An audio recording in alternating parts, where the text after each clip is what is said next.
The room was filled with the soft glow of chandeliers, laughter bouncing off the marble walls, and the clinking of wine glasses echoing across the lavish hall. Guests mingled in silk gowns and tailored suits, admiring the golden decor of the millionaire's mansion. Everything screamed wealth, power, and control. Yet beneath the surface of that glittering evening, a storm was quietly building, one that would shatter lives, reputations, and illusions in a matter of minutes. Anna, visibly pregnant, sat quietly at the corner of the long dining table. She wore a simple dress that barely compared to the glitz surrounding her. Her hands rested protectively on her round belly, her face pale but calm.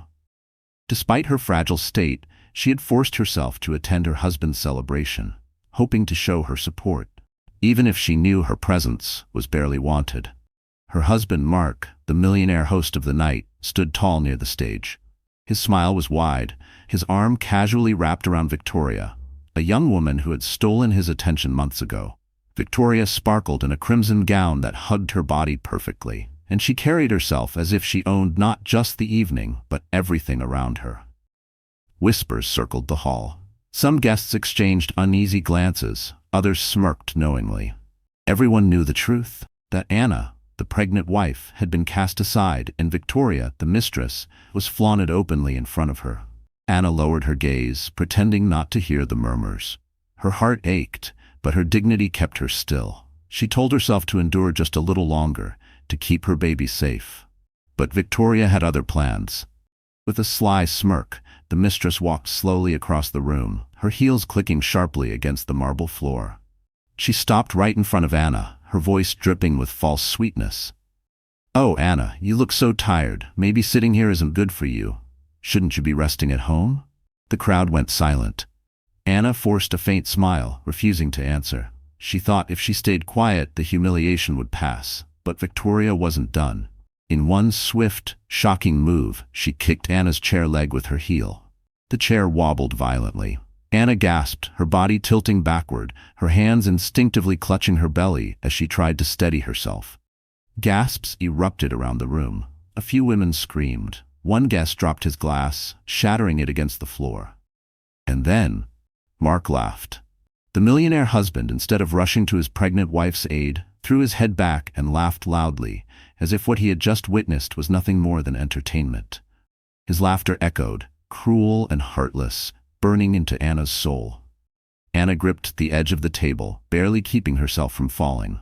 Her eyes filled with tears, not just from the pain in her body, but from the unbearable betrayal in her heart. The room froze, every guest waiting to see what would happen next. But none of them expected the sudden arrival of the police at the mansion door. Long before that humiliating night, Anna's life had been a quiet tale of sacrifice. She was 29, a dedicated elementary school teacher, and the kind of woman who always put others before herself. She grew up in a modest home, raised by hardworking parents who taught her that love was built on patience and loyalty. When she married Mark, she believed she had found her forever. In the beginning, their marriage was full of promises. Mark showered her with attention, told her she was the reason he worked so hard, and even whispered dreams about building a family together.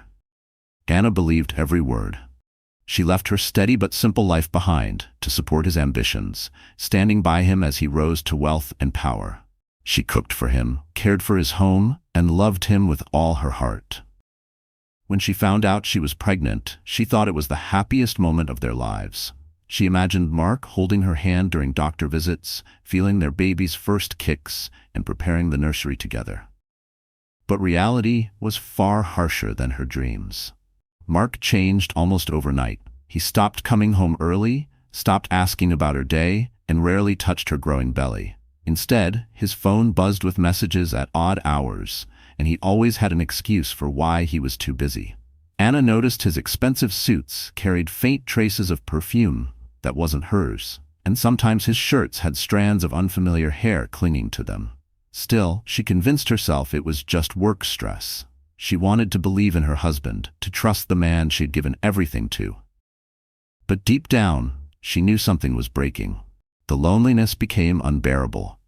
She would sit alone at the dinner table, her plate untouched, while her phone stayed silent. At night, she lay in their large bed, one side empty, whispering to her unborn child that things would get better. Her tears often soaked the pillow, but she always wiped them away before dawn, determined to stay strong for the baby. The first time she heard Victoria's name, it was from a careless conversation between two of Mark's friends. They joked about the fiery redhead who had stolen his heart. Anna's chest tightened, but she pretended she hadn't heard.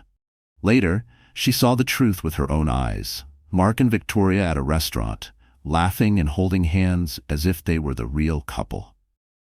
That night, Anna cried harder than ever before. But she didn't confront him. She told herself she couldn't risk the stress harming the baby. Instead, she endured in silence, hoping against all reason that Mark would come back to her. Her body grew heavier with pregnancy, but her heart grew lighter in one way. She clung to the hope that the child inside her would one day give her the love and companionship she lacked. She promised herself she would protect that baby no matter what, even if it meant standing alone. But Anna had no idea that her silence was about to be shattered in the most public, humiliating way possible. At first, Anna tried to convince herself that every woman overthinks when her husband works late. She told herself Mark was just under pressure from his growing business empire, that his coldness was temporary.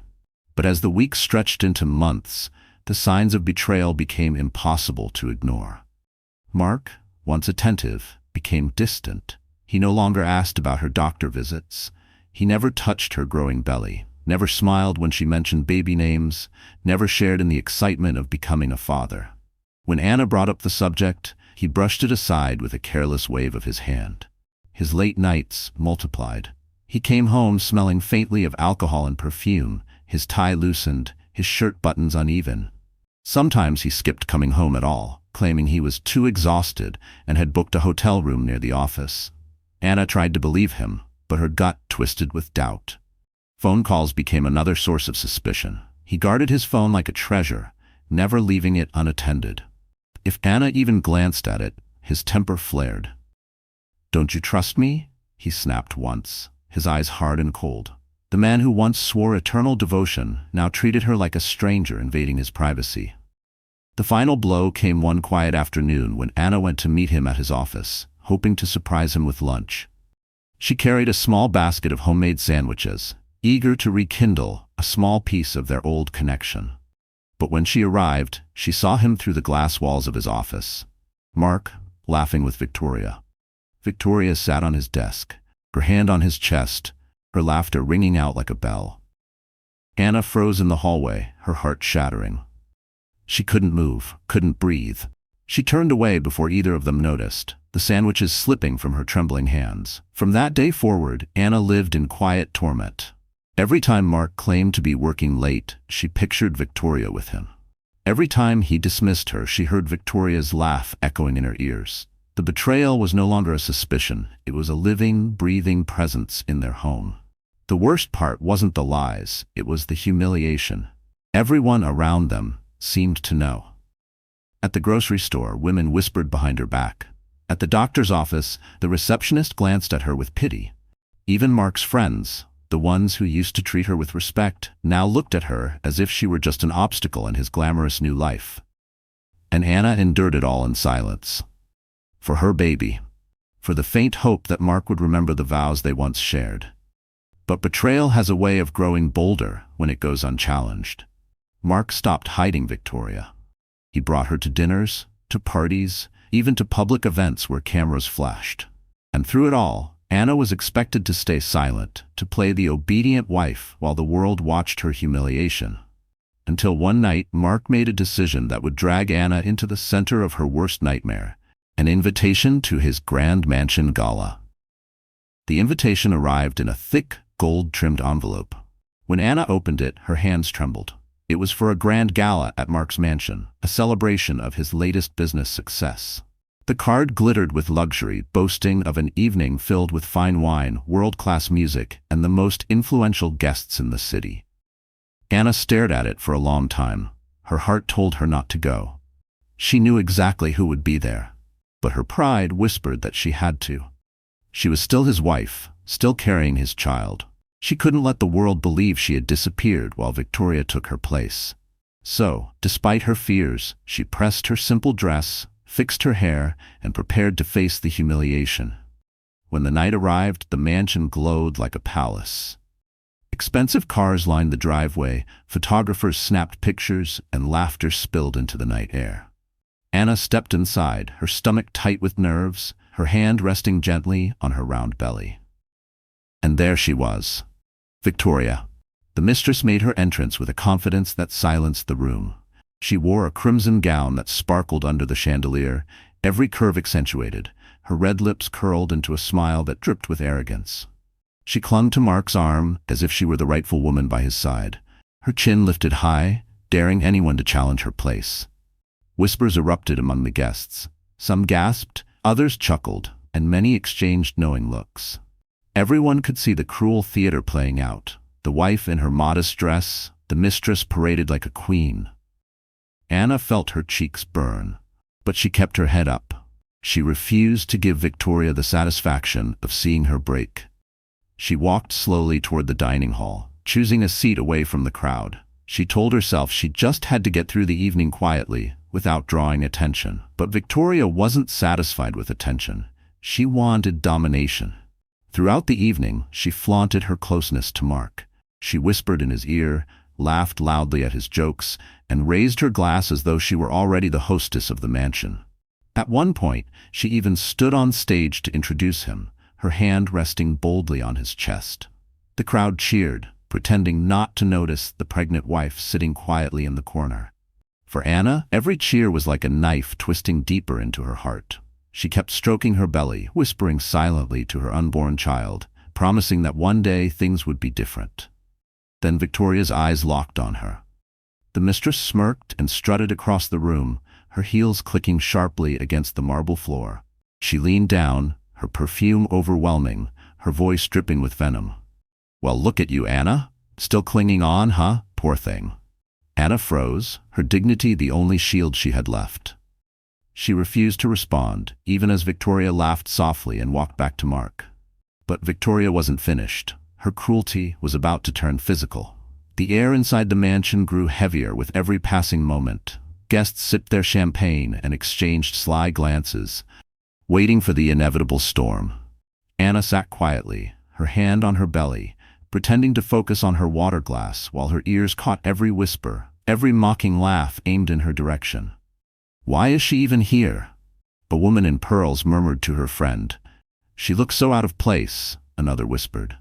Mark clearly moved on. "Doesn't she get it?" Anna heard it all. Each word cut into her like a blade, but she forced herself to stay calm. She told herself she wasn't just enduring for her own sake. She was enduring for her baby. Meanwhile, Victoria reveled in the attention. She drifted from group to group, her laughter bright and sharp, her eyes occasionally darting back at Anna, as though daring her to react. The mistress thrived on humiliation, feeding off Anna's silence. Mark didn't stop her. He didn't even glance at Anna. Instead, he raised his glass with pride, announcing to the crowd, "Tonight, we celebrate not only business but the joy of life itself." The words stung Anna. Joy of life? What joy? She was carrying his child, yet he stood beside his mistress, as though she were the one giving him happiness. Victoria seized the moment. She stepped closer to Mark, her hand sliding over his shoulder. "Yes," she purred loudly, ensuring the whole room could hear, "tonight is about love, passion, and new beginnings." Gasps and murmurs filled the air.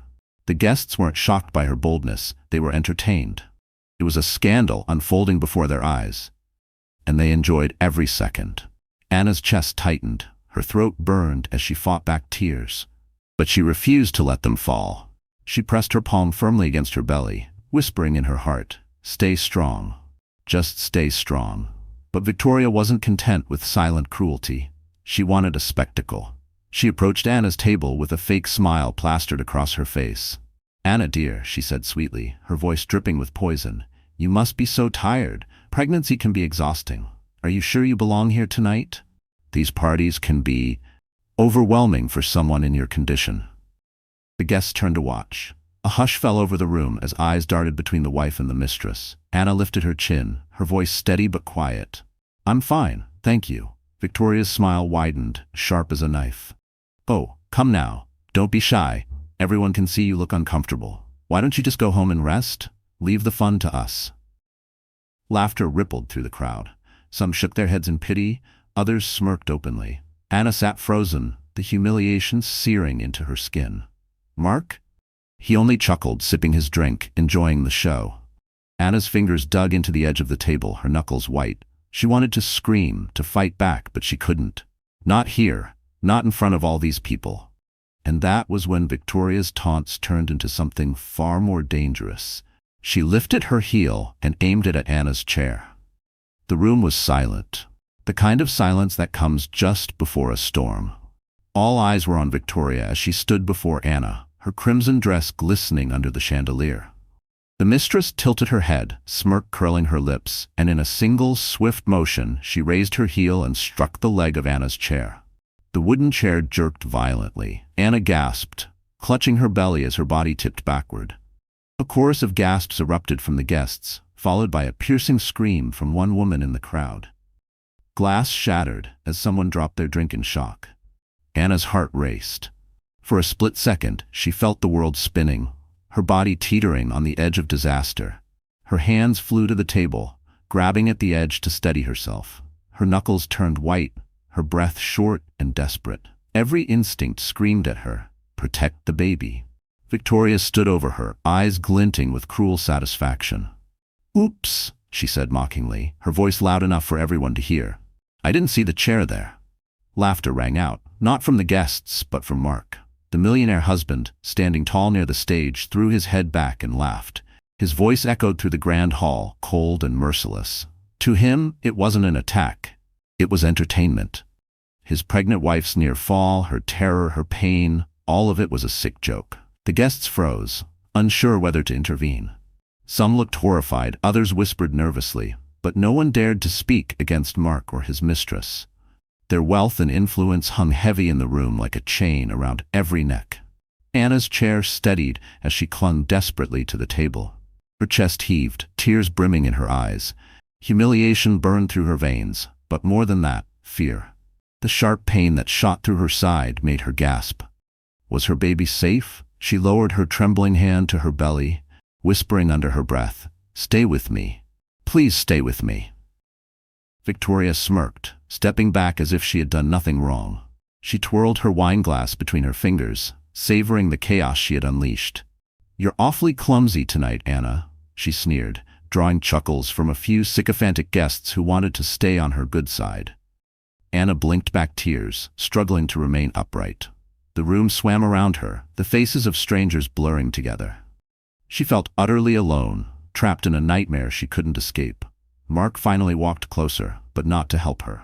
He leaned down just enough so only Anna could hear his venomous whisper. "Don't embarrass me. Sit still and smile." Anna's breath caught in her throat. The man she once trusted, the father of her child, had turned into a stranger, a monster. Gasps rippled through the crowd again, this time not because of Victoria, but because of what everyone heard next. The heavy sound of footsteps echoed from the grand entrance of the mansion. Doors swung open with force. The police had arrived. The grand double doors of the mansion slammed open, and the sharp echo silenced the entire hall. All eyes turned toward the entrance. The glitter of chandeliers reflected off dark uniforms as two police officers strode into the room, their presence heavy and unshakable. Gasps spread across the guests like wildfire. Forks clinked against plates, conversations died mid-sentence, and the sound of heels clicking against marble faded into stillness. The party that had been alive with arrogance and laughter only moments before now stood frozen, every guest waiting for an explanation. Victoria's smug smile faltered. She glanced at Mark, expecting him to step forward and smooth things over. But Mark's grin only widened. He didn't move an inch, as though daring the officers to interrupt his celebration. "Good evening," one of the officers announced firmly, his voice carrying across the room. "We received a call about an assault at this address." The word hung in the air like a blade. Assault. Anna's breath caught in her throat. Her body trembled as she sat gripping the edge of the table, still shaken from nearly falling. She blinked at the officers, her mind spinning. Someone had called them, but who? The guests whispered in frantic confusion. Assault? Here? Did someone actually call the police? Maybe it's a mistake. Victoria let out a forced laugh, stepping forward with mock innocence. Officers, you must be mistaken. This is a private celebration, nothing more. Perhaps a neighbor heard the music and overreacted? But the officers didn't waver. Their eyes swept the hall, scanning the faces before landing on Anna.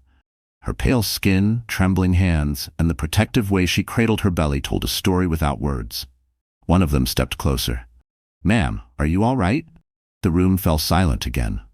Every gaze turned toward Anna, as if waiting to see whether she would expose the humiliation she had just endured. Anna opened her mouth, but no sound came. Her throat felt tight, her heart pounding so hard she could hear it in her ears. She had spent months in silence, swallowing pain and humiliation, convincing herself to endure. But now the world's eyes were on her. Mark broke the tension with a mocking chuckle. Officers, really? My wife is fine. She's emotional, you see? Pregnancy can do that. His dismissive tone carried across the hall, dripping with disdain. The crowd chuckled nervously, some nodding as if agreeing, others shifting uncomfortably. Anna felt tears blur her vision. She wanted to scream, to tell the truth, but fear held her tongue. Her husband's influence stretched far, and she knew exposing him here could have consequences. Victoria smirked again, emboldened. Yes, officers, she added sweetly, the poor dear is just a little fragile tonight. Nothing to worry about. But then something unexpected happened. A guest, a woman in a navy gown who had watched everything closely, stepped forward. Her voice was clear, strong, and impossible to ignore. I saw it, she said firmly. That woman kicked her chair. She pointed straight at Victoria.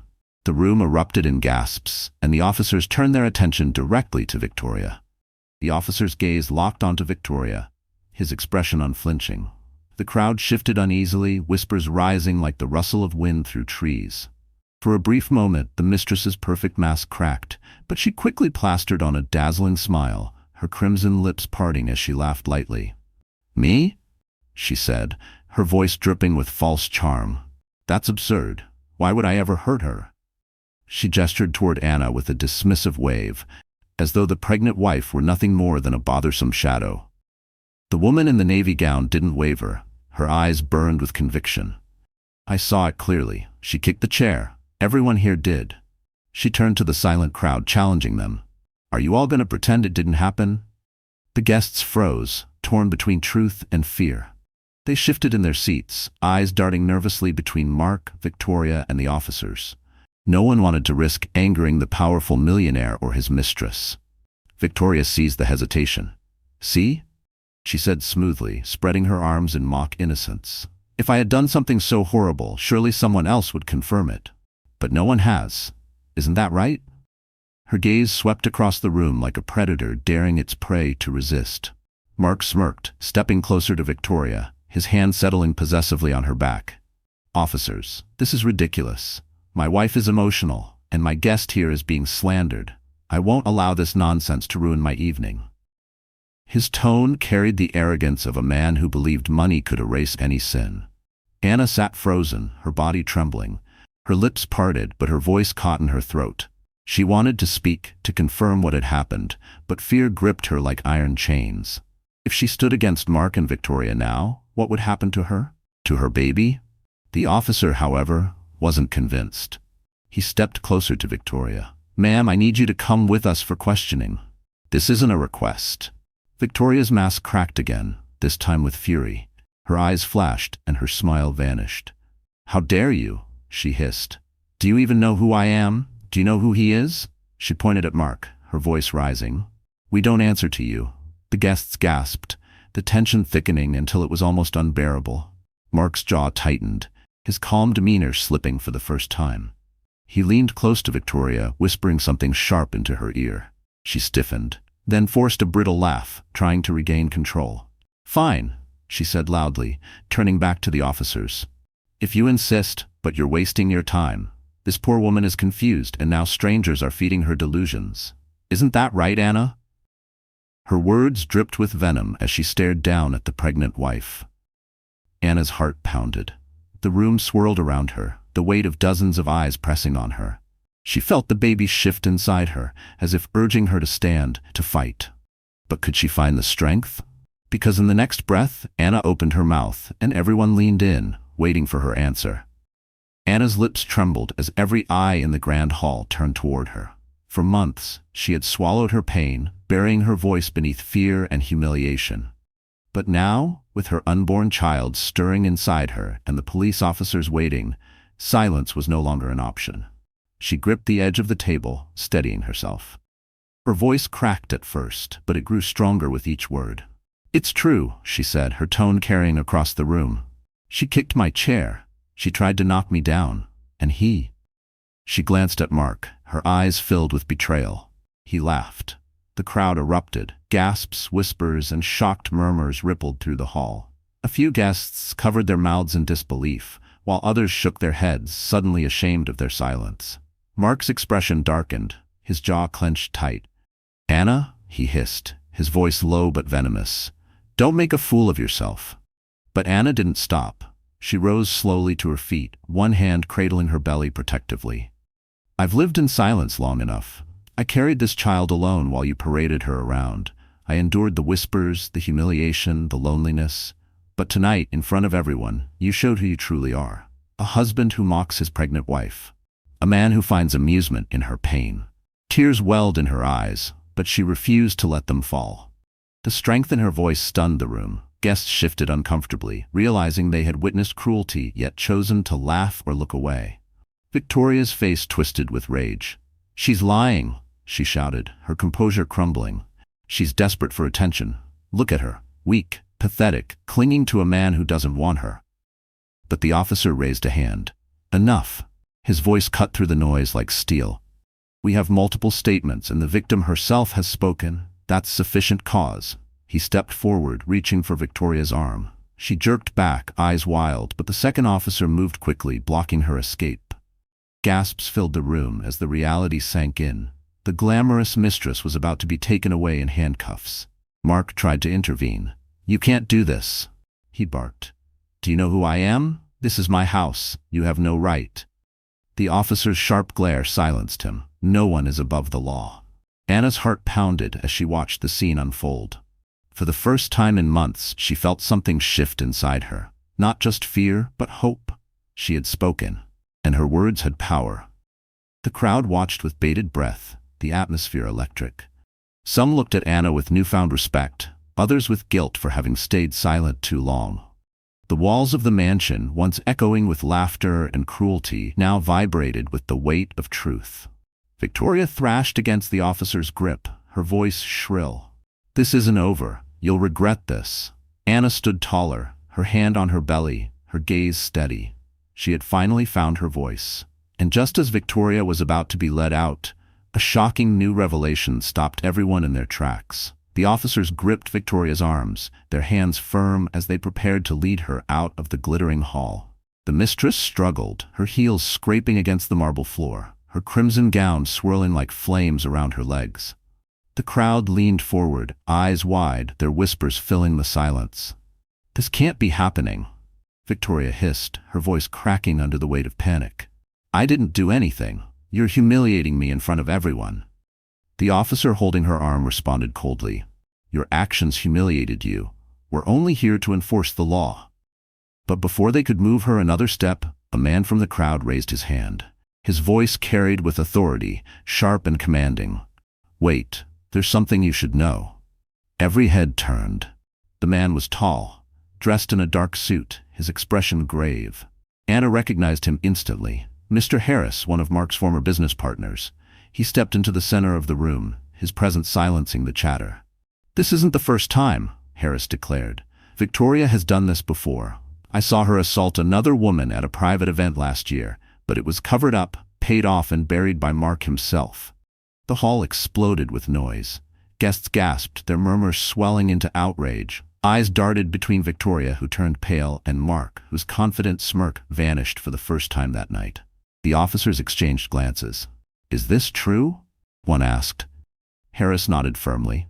"I have proof. Documents, witness statements. I stayed silent because Mark threatened me, but I can't watch this cruelty anymore." Anna's chest tightened. The betrayal she endured was far deeper than she had ever realized. Mark hadn't just abandoned her emotionally, he had been protecting a mistress with a violent history, silencing anyone who dared to speak out. Victoria thrashed harder, her voice shrill with desperation. "He's lying. This is a setup. They're all jealous of me." But the guests no longer looked at her with admiration. Their gazes turned cold, judgmental. The glamorous mistress was now exposed as a repeat offender, a woman shielded by wealth and deceit. Mark stepped forward, his voice booming with false confidence. "Enough. Harris has always been jealous of me. He's making this up to destroy my reputation. None of this holds weight." But even as he spoke, his tone lacked its former arrogance. Sweat glistened on his forehead, his composure cracking under the weight of truth. The officers tightened their grip on Victoria. "These accusations will be investigated. For now, she comes with us." Anna's heart pounded. She had never seen Mark look so unsettled. The man who once laughed at her pain now stood cornered, exposed by the very people he thought he controlled. The guests, once complicit in silence, began to murmur loudly, some even shaking their heads in disgust. The atmosphere had shifted. Power was slipping from Mark's grasp, and Anna felt it. For the first time, she wasn't just a victim. She was a witness to his downfall. And as Victoria was dragged toward the doors, Harris turned to Anna with a piercing look and said, "There's more you don't know about your husband." The hall buzzed with tension, all eyes fixed on Harris. His words hung in the air like smoke, suffocating and inescapable. Anna clutched her belly, her pulse racing. She had braced herself for humiliation, but not for this. The possibility that her husband's betrayal ran deeper than she ever imagined. Mark's face tightened. His jaw clenched, his eyes narrowed, and for a moment he looked less like the charming millionaire and more like a cornered predator. He stepped forward, his voice cutting through the whispers. "Don't listen to him. Harris has always envied me. He'd say anything to ruin my success." But Harris didn't flinch. He reached into his jacket and pulled out a slim folder. His hands didn't shake. His voice didn't waver. "Envy has nothing to do with it. This is about truth. And tonight, you can't bury it." The guests leaned forward as he opened the folder. Papers slid into his hands, documents, contracts, and photos. He held one high for the officers to see. "Mark hasn't just covered for Victoria. He's been laundering money through his companies, using shell accounts overseas. I have records, transfers, signed authorizations, all under his name." A stunned silence swallowed the hall. The weight of his accusation was crushing. Mark's empire, his wealth, his glittering reputation, it wasn't just built on betrayal. It was built on lies. Anna's knees nearly gave way. Her chest tightened as she tried to process it all. The man she had loved, the man she thought she knew, wasn't just unfaithful. He was a criminal. And all the sacrifices she had made, all the love she had given, had been for a man who had betrayed not only her, but the law itself. Mark's voice rose, desperate now.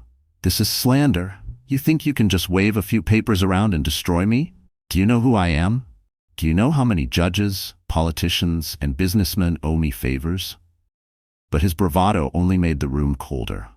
The guests, once eager to bask in his wealth, now looked at him with suspicion, even fear. His power was crumbling in front of them. Anna's eyes burned with tears, not of weakness but of rage. Every lonely night, every whispered insult, every cruel laugh replayed in her mind. Now she understood why Mark had grown so distant. He wasn't just chasing another woman. He was building a fortress of lies, too busy hiding his crimes to care for his family. The officer closest to Harris reached for the folder. "We'll need these documents. If what you're saying is true, this is no longer just about assault." Mark's face turned red, veins bulging at his temples. He slammed his fist against the table, making glasses rattle. "You think you can touch me? I built this city's wealth. Without me, half of you wouldn't even be standing here tonight."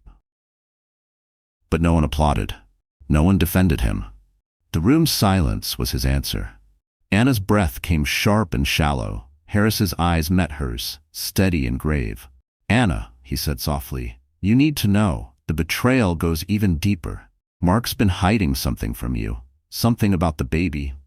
The hall erupted with gasps as Anna staggered back, her hand tightening on her belly. Anna stumbled out of the grand hall, her vision blurred with tears. The murmurs of the crowd echoed behind her, but she barely heard them. The chandelier light, the clinking glasses, the whispers, they all blended into a cruel symphony of betrayal. Her heels clicked weakly against the marble floor as she pushed through a side door into the empty garden. The night air hit her skin like ice. She wrapped her arms around herself, trembling not just from the cold but from the storm raging inside her. For months she had endured humiliation, telling herself to stay strong for her baby. But now the truth was a crushing weight. Mark's infidelity was only part of it. His crimes, his lies, the whispers about the baby, it was too much. Her knees buckled, and she sank onto a stone bench beneath a willow tree. She buried her face in her hands, sobs breaking free. "Why?" she whispered into the darkness. "Why wasn't I enough? Why did he do this to us?" Images flashed in her mind, Mark laughing with Victoria, the kick against her chair, the cruel words that sliced her dignity apart, and now Harris's revelation hinting at secrets about the baby. Her baby. The only piece of innocence left in this nightmare. Her hands trembled as she pressed them against her belly. She felt the faintest movement, a gentle kick that reminded her of the life growing inside. "I'm sorry," she whispered to her child, her tears falling freely. "I'm so sorry for bringing you into this mess. I promised to protect you, but how can I when I'm breaking apart?" The garden was silent except for her sobs. Above, the stars shone cold and distant, indifferent to her pain. Anna felt completely alone, abandoned by the man who vowed to love her, abandoned by the friends who turned a blind eye. Even her own voice, the one she had finally found inside the hall, now felt weak and hollow. She thought about leaving, packing her things, disappearing into the night, raising her child alone. It was a tempting thought, a way to escape the humiliation, the fear, the lies. But even that felt impossible. Mark's shadow loomed too large, his power reaching too far. Could she ever truly be free of him? Her sobs slowed into heavy breaths, exhaustion pressing down on her. She leaned back against the bench, closing her eyes, wishing she could disappear. But her body wouldn't let her. The ache in her chest, the weight in her belly, they were reminders that she had something worth fighting for. And then, footsteps. Anna's head shot up, her tear-streaked face pale in the moonlight. Someone was approaching through the garden, the crunch of shoes on gravel drawing closer. Panic surged through her chest. Was it Mark, furious at her for speaking out? Was it Victoria, somehow freed and looking for revenge? Her breath quickened as the shadow drew nearer, tall and steady, stopping just a few feet away. And then a familiar voice spoke softly. "Anna, you don't have to face this alone anymore." Anna blinked through her tears, her vision clearing just enough to see the tall figure stepping out of the shadows. The familiar voice came again, softer this time but firm, steady, like an anchor pulling her back from the storm. "It's me," he said. "It's David." Anna's chest tightened. Her older brother stood before her, dressed in a simple dark suit that contrasted with the glitter of the gala. His eyes, however, burned with both sorrow and rage. She hadn't seen him in months, not since Mark had slowly isolated her from her family, insisting she focus on the marriage. "David," she whispered, her voice breaking. "What are you doing here?" He knelt beside her, his hands gently resting on her trembling shoulders. "I've been watching, Anna. I knew something was wrong, but you wouldn't answer my calls. Tonight, I couldn't stay away. I had to see for myself." His jaw clenched, his voice thick with emotion. "And now I have. I saw what she did to you. I saw how he laughed." Tears spilled down Anna's cheeks again, but this time they carried relief. I thought I was completely alone." David shook his head firmly. "You're not alone, not anymore. I won't let them hurt you again. Not him, not her, not anyone." His grip tightened on her shoulders. "You've suffered enough, Anna. It ends tonight." She tried to protest, her voice trembling. "But Mark, his power, his money, I can't fight him. He'll take everything. He'll take my baby." At that, David's expression hardened. His protective nature flared, the same look he wore when they were children and someone tried to bully his little sister. "Listen to me," he said, his voice steady and commanding. "He may have money, but money doesn't erase the truth. The world saw what happened tonight. The police saw it, and I will stand beside you every step of the way. He cannot bury this. Not this time." Anna pressed a shaking hand against her belly. "I don't know if I'm strong enough." David leaned closer, his voice softening. "You are stronger than you think. I've watched you endure what would have broken most people. You carried yourself with grace while he paraded that woman in front of you. You protected your child when no one else protected you. That takes strength. But now it's time to stop enduring and start fighting. And you won't fight alone. I'll be with you. Always. For the first time in what felt like forever, Anna's heart steadied. The crushing weight on her chest lifted slightly, replaced by a flicker of hope. Her brother's presence was like a shield around her, reminding her that family, the kind that truly loved her, would never abandon her. She wiped her tears, her voice trembling but resolute. Then I'll fight, for my baby, for myself, for everything he stole from me. David nodded, his eyes fierce with determination. Good, because Mark doesn't know it yet, but his empire is about to collapse. And at that very moment, from inside the mansion, Mark's furious roar shattered the night air. He was coming straight for them. The garden's stillness shattered as the heavy doors of the mansion slammed open. Mark's furious voice tore through the night. Anna! His footsteps thundered against the stone path, each one sharper, angrier, louder. Guests inside the hall pressed toward the windows, eager to witness the next act of the scandal unraveling. Anna stiffened on the bench, her hand instinctively tightening on her belly. David rose slowly, positioning himself between his sister and the approaching storm. His broad shoulders squared, his jaw set. He was no longer just her brother, he was her shield. Mark appeared under the glow of the garden lanterns, his face flushed red with fury, his suit disheveled, his eyes wild. He looked less like the polished millionaire host and more like a predator denied his prey. His gaze landed on Anna first, sharp and venomous, then flicked to David with contempt. "What are you doing here?" Mark spat, his voice low but dripping with rage. "This is my house. You have no right." David didn't flinch. His voice was calm but edged with steel. "I have every right. I'm here for my sister. I saw everything, Mark. The way you laughed when she was nearly knocked over, the way you humiliated her. It ends now." Mark sneered, taking a step closer. "Ends now? Don't lecture me in my own home. Anna belongs here. She belongs to me. She's my wife." Anna's voice broke, but she forced herself to speak. "A wife isn't a toy to be mocked, Mark. You lost the right to call me yours the moment you betrayed me." The words cut deeper than she expected. Mark's face twisted, his hands clenching into fists at his sides. For a moment he looked ready to strike, but David moved closer, his stance protective and unyielding. "Touch her," David warned, his voice low and steady, "and you'll regret it. I won't stand by while you destroy her any longer." The tension crackled like electricity. The two men locked eyes, neither blinking, the weight of years of betrayal and bitterness simmering between them. Mark laughed bitterly, shaking his head. "You think you can protect her? You're nothing. I built this life, this mansion, this empire. Do you really believe you can take me down?" David's eyes narrowed. "I don't have to take you down, Mark. You're already crumbling. The police are inside. Your mistress is in handcuffs. Your secrets are spilling into the open. You did this to yourself." For the first time, a flicker of fear crossed Mark's face, but it was quickly smothered by rage. He lunged forward, pointing a finger at Anna. "Don't think you'll get away with this. You're still tied to me, and I'll make sure you regret every word you said tonight." Anna rose slowly to her feet, her body trembling but her gaze steady. "No, Mark," she said firmly.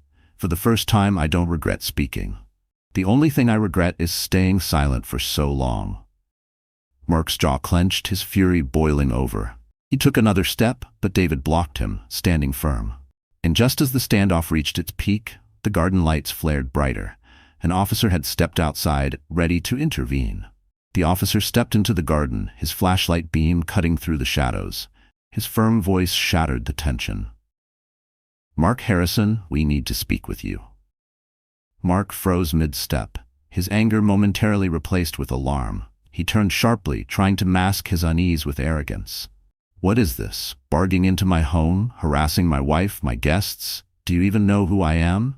The officer's expression didn't waver. "Yes, sir, and that's precisely why we're here. We've received serious allegations of financial misconduct, in addition to the assault that occurred tonight. We need you to cooperate." Whispers rippled from the open doors where guests crowded to watch. The powerful, untouchable millionaire, suddenly confronted, not applauded. Mark's empire was built on image, and that image was crumbling in real time. David stood firm beside Anna, his eyes locked on Mark. You can shout all you want, but the truth is here now. You can't buy your way out of this anymore. Mark snarled, his composure slipping. You think some officer with a badge can undo everything I've built? I own half this city. Politicians, judges, they all answer to me. But his words carried less weight now. The guests, once eager to bask in his glow, were whispering to one another with disgust. Some even pulled out their phones, recording the scene. His power was no longer a shield, it was a spectacle. The officer stepped closer, voice steady. You'll have the chance to explain yourself at the station. Right now, we need you to come with us. Mark laughed, the sound hollow. You can't touch me. He jabbed a finger at Harris, who had joined the crowd outside. This is all his doing. Lies, fabricated documents. Harris's voice rang clear. They're not lies, Mark. I worked beside you for years. I know exactly where the money went, and I have the paperwork to prove it. The crowd gasped. A few people Anna recognized from Mark's business circle stepped back, distancing themselves from him. His allies were slipping away one by one. Anna clutched her belly, her heart pounding. For so long she had felt powerless, suffocated under his shadow. But tonight, in this very garden, the foundation of his empire was cracking. And for the first time, she saw him not as an untouchable giant, but as a desperate man scrambling to hold on to his lies. Mark turned on Anna, his eyes blazing. You think you've won? You think they'll listen to you, a fragile little wife who couldn't even keep her husband's attention? Anna's voice was steady, stronger than she felt inside. No, Mark. They'll listen to the truth, and the truth doesn't need your permission to exist. The officer reached for Mark's arm, his patience thinning. The crowd leaned forward, breathless. Mark jerked back, his voice rising in fury. I'm not going anywhere, not tonight. And in that instant, Mark made a reckless move that would change everything. The officer's handcuffs snapped open, ready to lock around his wrists. The officer's hand closed firmly around Mark's wrist, but the millionaire jerked back violently. His voice roared through the garden, echoing against the stone walls. Don't you dare touch me. I'm not some criminal you can drag away like trash. Gasps rippled through the crowd. Guests huddled by the doorway, their eyes wide with shock. Many had admired Mark for years, bowing to his wealth and influence. But now, in the glow of the garden lanterns, he looked less like a man of power and more like a desperate animal caught in a trap. Sir, the officer said firmly, his other hand resting near his holster, resisting arrest will only make things worse. Cooperate now. But Mark wasn't listening. His pride was louder than reason. He yanked his arm free and shoved the officer backward, sending the man stumbling a few steps. A collective gasp escaped the guests, some even screaming.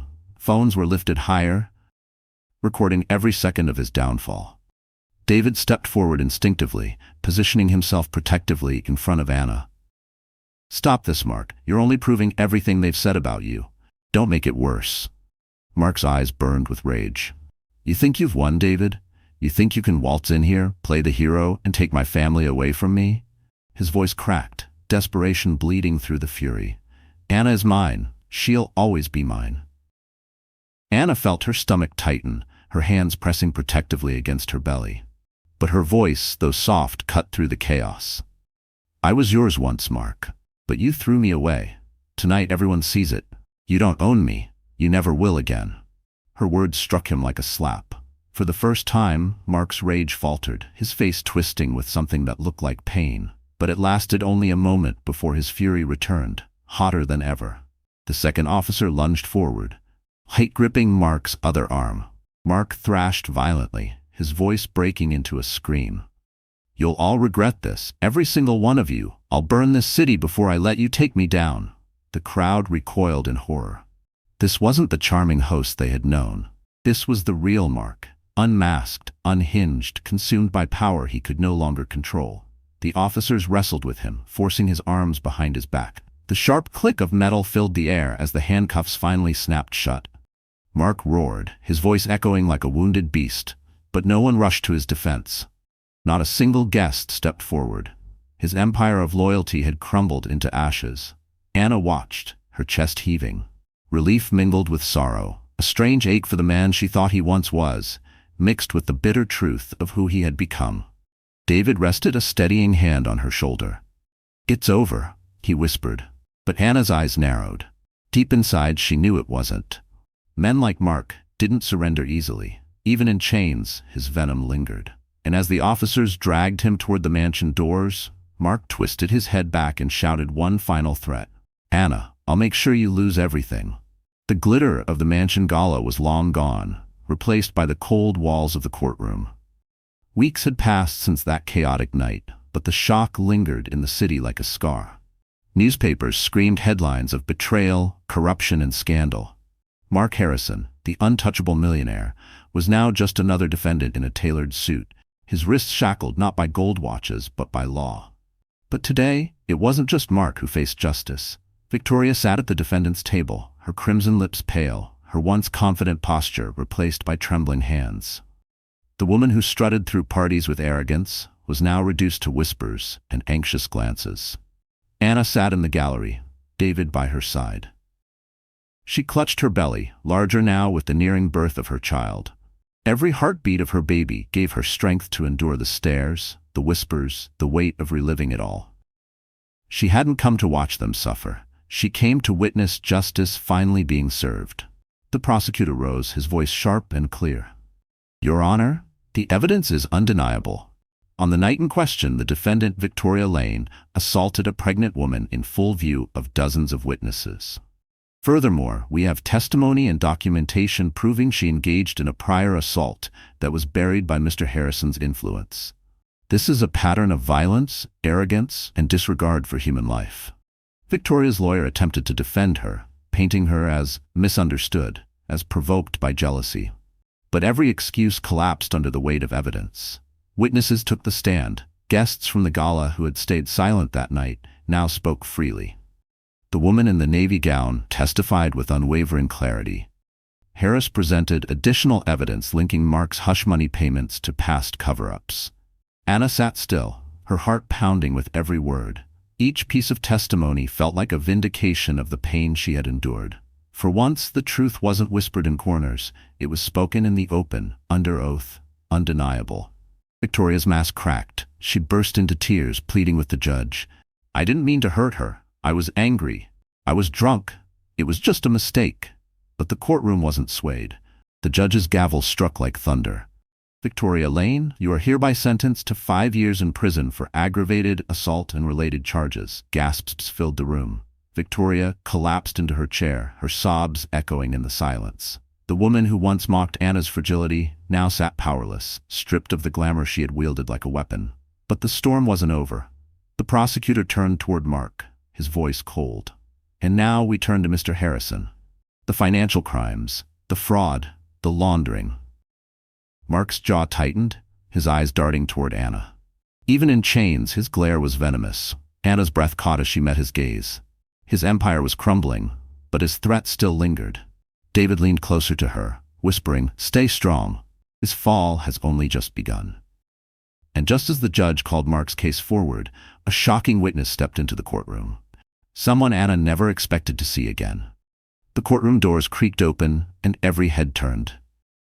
Footsteps echoed against the polished floor as a figure stepped inside, flanked by 2 officers. Anna's breath caught in her chest. She blinked, her mind racing to catch up with what her eyes saw. It was Claire, Mark's former assistant. Anna hadn't seen her in nearly a year. Claire had vanished suddenly from Mark's company, rumors swirling about a disagreement and a quiet severance package. But now, here she was, her posture straight, her eyes sharp, walking toward the witness stand with a confidence that silenced the entire room. Mark's face went pale. For the first time, true fear flickered across his features. He leaned toward his lawyer, hissing furiously, his composure cracking. "What is she doing here? I paid her off. She has nothing." But Claire ignored him. She placed her hand on the Bible, swore her oath, and sat. Her voice was calm, but heavy with truth. "My name is Claire Jennings. I worked as Mr. Harrison's personal assistant for 6 years. I handled his travel, his accounts, his correspondence, and I know everything." The prosecutor nodded. "Please, tell the court what you witnessed during your time working for Mr. Harrison." Claire inhaled deeply, then unleashed a storm. She spoke of secret accounts, fraudulent transfers, and hush-money payments made to cover scandals. She revealed how Mark pressured her into falsifying records, how he threatened her when she considered leaving, and how he used fear and money to silence anyone who could expose him. The courtroom was riveted. Every detail was a dagger to Mark's carefully constructed empire.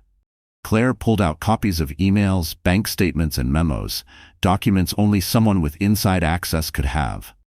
"And that's not all," she continued, her voice steady. "Mr. Harrison knew his mistress, Victoria, had assaulted women before. He paid settlements to bury those cases. He didn't just enable her, he protected her because she knew too much about his crimes. He chose her over his own wife, his own family, because he was afraid of being exposed." Anna's chest tightened. She had suspected betrayal, but hearing the full scope of Mark's corruption made her stomach churn. The man she had once trusted with her life had not only destroyed their marriage, but built his fortune on lies and broken lives. Mark slammed his fist on the table, his voice cracking. "She's lying. She's bitter because I fired her. None of this holds weight." But no one believed him. The jury leaned forward, their faces grim. The guests who once adored him now looked disgusted. Even the judge's stern expression grew colder with each word. Claire looked directly at Anna, her voice softening.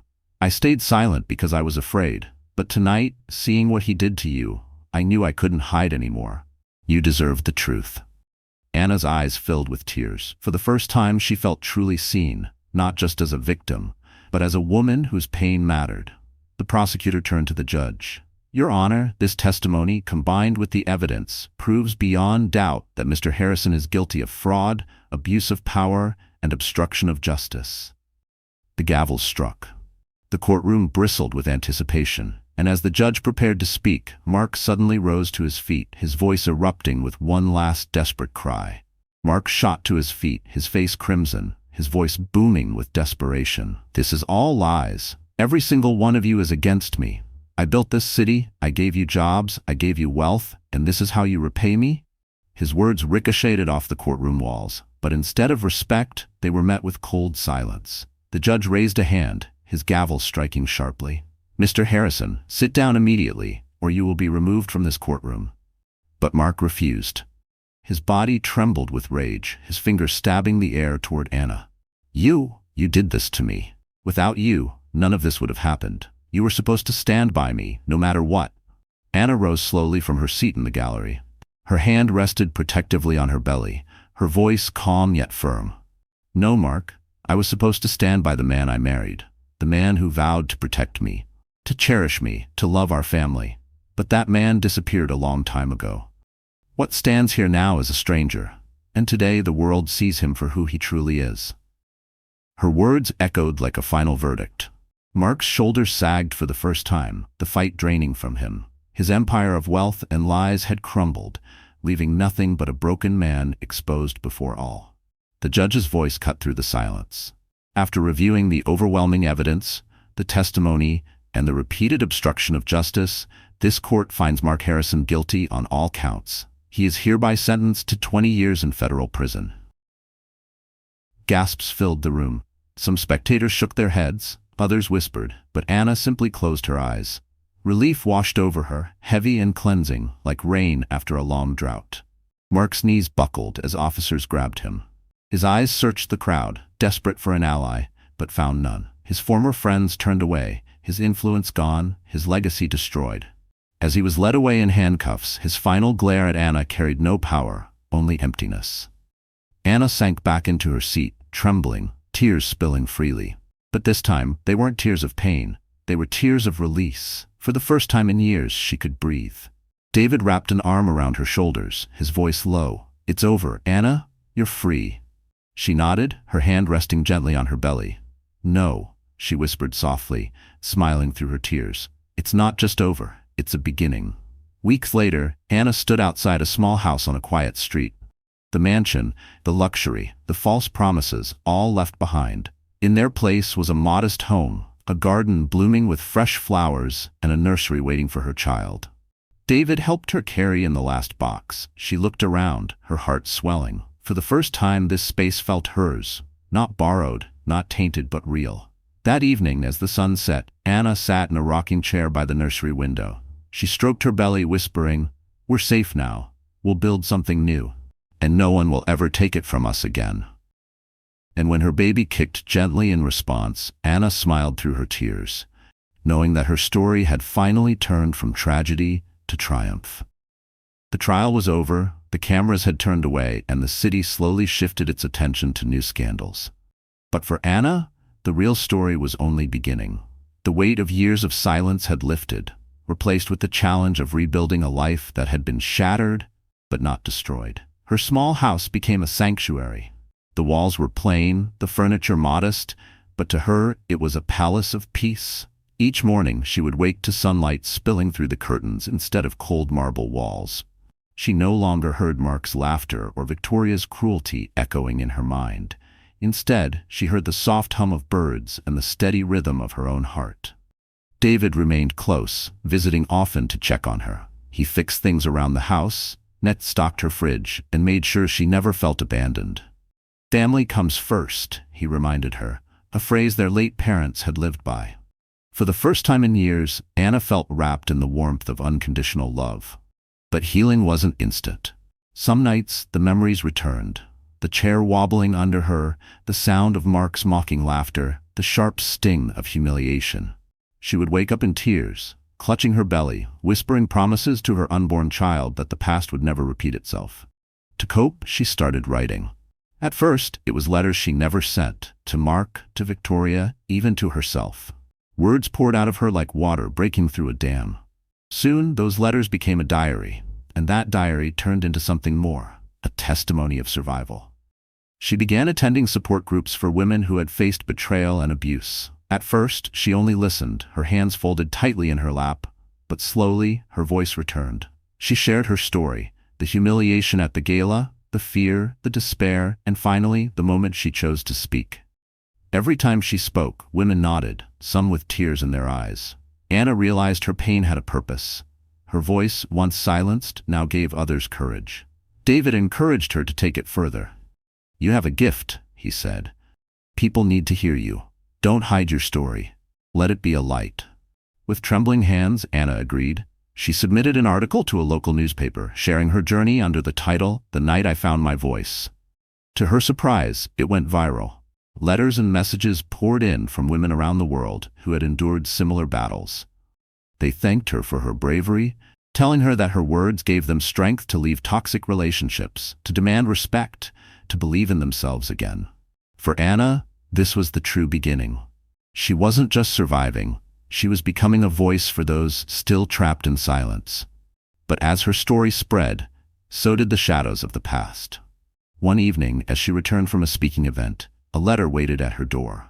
The handwriting was unmistakable, sharp and angry. She froze, the envelope trembling in her hand. And when she opened it, her blood ran cold. The letter was from Mark. "So my dear friends, the story has come to a close. And if you're still here with me right now, that tells me something inside this journey touched your heart in a very real way." Anna's pain, her silence, her courage, and finally her triumph. It wasn't just her story. In some way, it mirrors struggles many of us carry quietly behind closed doors. Life is full of betrayal, hardship, and moments when we feel powerless. But as the Stoic philosopher Epictetus once said, we cannot choose our external circumstances, but we can always choose how we respond to them. Anna's greatest strength was not avoiding pain, but deciding that her voice mattered more than her fear. That is something each of us can carry into our own lives. Marcus Aurelius also reminded us, "You have power over your mind, not outside events. Realize this, and you will find strength." Anna's story teaches us that healing begins the moment we stop letting others define our worth. She was once silenced by humiliation, but in choosing to speak, she not only reclaimed her life, she lit a path for others trapped in darkness. And maybe right now, you feel a pull inside your chest. Maybe you're carrying unspoken pain or standing at the edge of a decision you've been too afraid to make. If Anna's journey teaches us anything, it's this. Courage is not the absence of fear, it's choosing to act in spite of it. Healing is possible. Dignity can be reclaimed. And your voice, yes yours, has the power to change everything. So my friends, if this story touched you even a little, I invite you to share it so others might find the same spark of courage. Hit that like button if you felt Anna's strength, and don't forget to subscribe so we can walk through more journeys like this together. Because stories heal, and sometimes the story we hear is exactly the medicine our soul needs. Now tell me, are you ready to find your own voice?